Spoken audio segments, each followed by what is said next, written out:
जो आप अभी देख रहे हैं वह कोई कंप्यूटर से बनाया गया दृश्य या स्पेशल इफेक्ट नहीं है, बल्कि हकीकत है।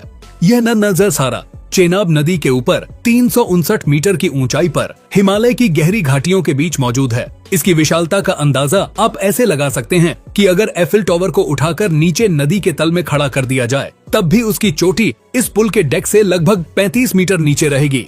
यह है चेनाब ब्रिज, जो दुनिया का सबसे ऊंचा रेलवे पुल है। लेकिन इस प्रोजेक्ट की सबसे हैरान करने वाली बात इसकी ऊंचाई या इस पर खर्च हुए अरबों डॉलर नहीं है, बल्कि इसकी लोकेशन है। जम्मू कश्मीर का यह इलाका दुनिया की सबसे कठिन जगहों में गिना जाता है, जहां निर्माण कार्य को 3 बड़े खतरों का सामना करना पड़ता है: भयंकर भूकंप, तूफानी हवाएं और दुनिया से लगभग पूरी तरह कटा हुआ इलाका। ऐसे स्थान पर जहां पहले कोई सड़क तक मौजूद नहीं थी, इंसानों ने 30,000 टन स्टील कैसे पहुंचाया? जहां हवा की रफ्तार 266 किलोमीटर प्रति घंटा तक पहुंच सकती है, वहां इंजीनियरों ने केबल स्टेड या सस्पेंशन ब्रिज की बजाय स्टील आर्च ब्रिज क्यों चुना? और सबसे बड़ा सवाल, बिना किसी सहारे के सैकड़ों मीटर ऊंचाई पर हवा में लटके दर्जनों टन वजनी स्टील के हिस्सों को मिलीमीटर की सटीकता के साथ कैसे जोड़ा गया? इसी की कहानी हम इस वीडियो में जानेंगे। लेकिन उससे पहले वीडियो को लाइक और शेयर करना न भूलें। अब शुरुआत करते हैं। इस प्रोजेक्ट की पहली और सबसे बड़ी समस्या थी यहां तक पहुंच बनाना। यह जगह इतनी दूर और कठिन थी कि यहां पहले कोई सड़क नहीं थी, इसलिए सबसे पहले पहाड़ों को काटकर 26 किलोमीटर लंबी सड़क बनाई गई। सड़क बनाने का काम बेहद खतरनाक था। मजदूर रस्सियों के सहारे सीधी खड़ी चट्टानों पर लटक कर काम करते थे। वे हाथ से चलने वाली ड्रिल मशीनों से पहाड़ों में गहरे छेद बनाते थे, जिनमें बाद में विस्फोटक भरे जाते थे। इसके बाद प्री स्प्लिट ब्लास्टिंग तकनीक का इस्तेमाल किया जाता था, जिससे कठोर चट्टानों को सटीक तरीके से तोड़ा जा सके और पूरा पहाड़ न हिले। जैसे ही विस्फोट के बाद धूल बैठती थी, छोटे एक्सकेवेटर मशीनें तुरंत काम पर लग जाती थीं। ऑपरेटरों को बहुत सावधानी से भारी चट्टानों को नीचे घाटी में धकेलना पड़ता था, ताकि सड़क के लिए समतल जगह बनाई जा सके। साथ ही जैसे जैसे काम आगे बढ़ता था, चट्टानों पर लोहे की जाली लगाई जाती थी और कंक्रीट का छिड़काव किया जाता था, ताकि ऊपर से गिरने वाले पत्थर पीछे काम कर रहे मजदूरों को नुकसान न पहुंचा सकें। इस तरह प्रकृति से लड़ते हुए सड़क का हर मीटर तैयार किया गया। कई सालों की लगातार मेहनत के बाद यह सड़क पूरी तरह बनकर तैयार हुई और यातायात के लिए खोल दी गई। सड़क बनने के बाद अब बात आती है सामग्री की। इस पुल के निर्माण के लिए लगभग 30,000 टन स्टील की जरूरत थी, जो एफिल टावर के वजन से करीब 4 गुना ज्यादा है। लेकिन इतना सारा स्टील पहाड़ की चोटी तक पहुंचाना भी किसी बड़े मिशन से कम नहीं था। सड़क बहुत संकरी थी और उसमें बेहद तीखे मोड़ थे। एक तरफ ऊंची चट्टानें थीं और दूसरी तरफ सैकड़ों मीटर गहरी खाई, इसलिए बड़े बड़े ट्रकों में पुल के विशाल तैयार हिस्सों को यहां तक लाना संभव नहीं था। मजबूरन इंजीनियरों को एक अलग तरीका अपनाना पड़ा, जिसे ऑन साइट फैब्रिकेशन कहा जाता है। स्टील को फैक्ट्री में छोटे छोटे टुकड़ों में काटा गया, ताकि उन्हें सामान्य ट्रकों से पहाड़ तक पहुंचाया जा सके। वहां पहुंचने के बाद घाटी के किनारे एक बड़ा फैब्रिकेशन वर्कशॉप बनाया गया, जहां वेल्डर इन छोटे टुकड़ों को जोड़कर पुल के बड़े बड़े हिस्से तैयार करते थे।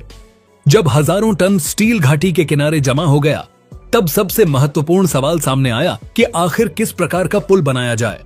इस घाटी का सबसे बड़ा दुश्मन था यहाँ की तेज हवा। सर्वेक्षण में पता चला कि यहाँ हवा की रफ्तार 266 किलोमीटर प्रति घंटा तक पहुंच सकती है, जो किसी बड़े तूफान के बराबर है।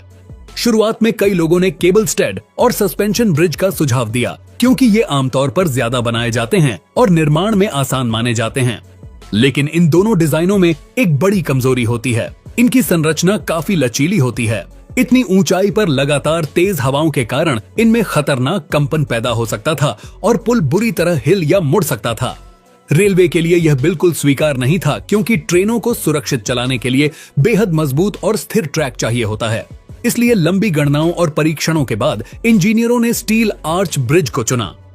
सस्पेंशन ब्रिज जहां केबलों के खिंचाव पर काम करते हैं, वहीं आर्च ब्रिज दबाव यानी कंप्रेशन के सिद्धांत पर काम करता है। इसकी धनुष जैसी आकृति इसे बहुत ज्यादा मजबूती और स्थिरता देती है। तेज हवाओं में भी यह आसानी से नहीं हिलता। ट्रेन और पुल का पूरा वजन आर्च के दोनों सिरों से होकर सीधे मजबूत नींव तक पहुंचता है और फिर पहाड़ों में स्थानांतरित हो जाता है। इस डिजाइन को हकीकत में बदलने के लिए सबसे पहले नींव का निर्माण शुरू किया गया। इंजीनियरों ने पहाड़ की ठोस चट्टानों में गहरी खुदाई की और हजारों टन मजबूत कंक्रीट डालकर दोनों तरफ विशाल आधार तैयार किए। इन आधारों को पहाड़ों से मजबूती से जोड़ा गया, जिससे हिमालय की चट्टानें खुद इस पुल की ताकत का हिस्सा बन गईं। जितना मजबूत पहाड़ उतना मजबूत पुल, और इसी के साथ दुनिया के सबसे ऊंचे रेलवे पुल की नींव पूरी हो गई। अब समय आ गया था इस पुल की सबसे महत्वपूर्ण संरचना यानी विशाल स्टील आर्च को बनाने का। लेकिन एक बड़ी समस्या थी। दोनों पहाड़ों के बीच लगभग 500 मीटर का फासला था और कोई भी सामान्य क्रेन इतनी दूरी तक नहीं पहुंच सकती थी। इस चुनौती को पार करने के लिए इंजीनियरों ने आसमान में एक विशाल केबल क्रेन सिस्टम बनाने का फैसला किया। सबसे पहले दोनों पहाड़ों की चोटियों पर विशाल स्टील के टावर खड़े किए गए। इसके बाद सबसे मुश्किल काम था कई टन वजन वाली स्टील केबल को एक पहाड़ से दूसरे पहाड़ तक पहुंचाना। इसके लिए एक विशेष हेलीकॉप्टर की मदद ली गई, जिसने घाटी के ऊपर उड़ते हुए एक पतली पायलट वायर को एक किनारे से दूसरे किनारे तक पहुंचाया। यह पतली वायर एक मार्गदर्शक की तरह काम करती थी। इसके सहारे शक्तिशाली हाइड्रोलिक मशीनों से पहले बड़ी केबलें खींची गईं और आखिर में मुख्य मोटी स्टील केबल को दोनों टावरों के ऊपर स्थापित किया गया। जैसे ही यह पूरा सिस्टम तैयार हुआ, निर्माण स्थल के ऊपर का आसमान एक चलती फिरती फैक्ट्री में बदल गया। अब केबल क्रेन ने अपना असली काम शुरू किया। यह निर्माण क्षेत्र से स्टील आर्च के बड़े बड़े हिस्सों को उठाकर हवा में ले जाती थी, जहां वेल्डर उन्हें जोड़ते थे। आर्च का निर्माण दोनों तरफ के पहाड़ों से एक साथ शुरू किया गया और धीरे धीरे दोनों हिस्से नदी के बीच की ओर बढ़ने लगे। लेकिन इतने भारी स्टील के हिस्सों को हवा में सुरक्षित रखना भी एक बड़ी चुनौती थी।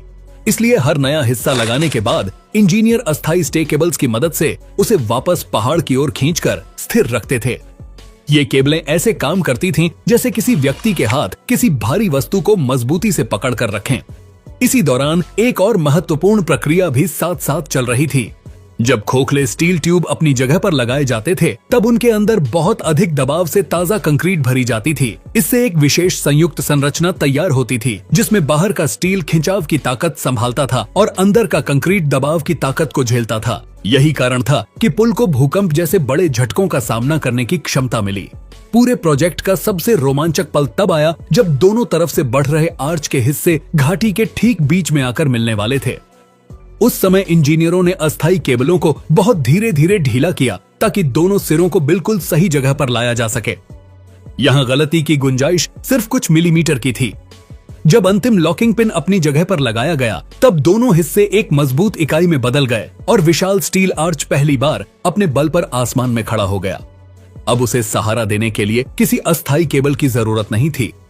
आर्च के पूरी तरह तैयार और मजबूत हो जाने के बाद अगला चरण शुरू हुआ, जिसमें पुल का डेक बनाया जाना था, यानी वही हिस्सा जिस पर ट्रेनें चलने वाली थीं।